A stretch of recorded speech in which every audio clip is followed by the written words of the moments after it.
Hello दोस्तों, नमस्कार। आप सभी का आपके अपने YouTube चैनल बृहस्पति कोचिंग में स्वागत है। चलिए दोस्तों, हम लोग पढ़ना शुरू करते हैं और इस वीडियो में हम लोग पढ़ने वाले हैं क्लास 10 अभ्यास 1.2। ठीक है, गणित का चौथा सवाल जो कि दिया हुआ है। देखिए, मासा बराबर, यहाँ पर देखो इतना लिखा ही नहीं, जो कि दिया है मासा 306, मासा बराबर 9 दिया है, लासा ज्ञात करना है। दो संख्याएं हमें दी हुई है, समझ में आया? तो हम लोग इसको एक ऐसी ट्रिक से हल करेंगे, ऐसा सूत्र लगाएंगे, बहुत जल्दी और तुरंत ही आंसर आ जाएगा और बहुत ही सरल सवाल है। देख लेते हैं कौन सा सूत्र से हमें हल करना है। एक सूत्र हमें पता होना चाहिए, एक सूत्र होता है लासा और मासा में संबंध जिसे कहते हैं। क्या होता है, लिख लेते हैं यहाँ पर हम।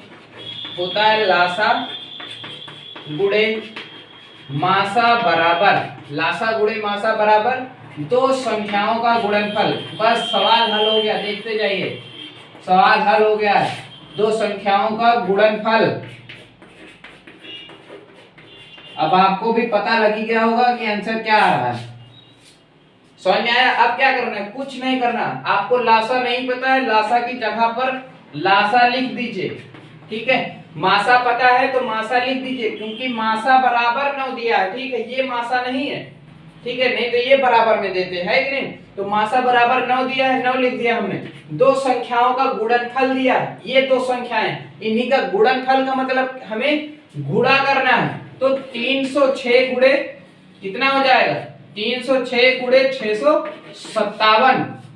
आया समझ में? अब हमें क्या करना रहता है, देखिए इधर कोई संख्या गुणा में है तो उधर जाती है, तो किस में हो जाती है, भाग में। तो लासा बराबर क्या हो जाएगा, 306 गुणे 657 बटे भाग का मतलब क्या होता है, संख्या बटे में आ जाएगी। यहां पर हो जाएगा आपका 9। सवाल हल हो गया। हल हो गया का मतलब ये कि अब हमें क्या करना है, इन संख्याओं का आपस में गुणा करके 9 से हमें उसे भाग दे देना है। तो सबसे पहले हम इधर रफ कार्य कर लेते हैं, आपको करके दिखा देते हैं, फिर भाग करके इसका आसानी से आंसर निकालते हैं। चलिए दोस्तों, अब हमने यहाँ पर गुणा कर लिया है, दिखा देते हैं आपको। देखिए, हमने 306 को 657 में गुणा किया, तो यहाँ पर हमें 20 + 42 प्राप्त हुआ। समझ में आया ना, ये कैसे आया? फिर हमने इसका क्या किया, जैसे आप इसको ऐसे भी कर सकते हो, 20 + 42 भागे 9, मतलब अब इस संख्या को हमें इससे क्या कर देना है, भाग दे देना है। तो हमने यहाँ पर भाग दे दिया। ठीक है, भाग देने पर ये देखिए, जो हमारा भागफल प्राप्त होगा, भागफल हमारा है 22 338, 22 338। तो यही हमारा क्या हो जाएगा, आंसर हो जाएगा। समझ में आया? बढ़िया आसान था। लासा गुणे मासा का सूत्र लगाना है, उसके आधार पर हमें रख देना है, आंसर आ गया। ठीक है, तो हम लोग मिलते हैं नेक्स्ट वीडियो में। Thank you.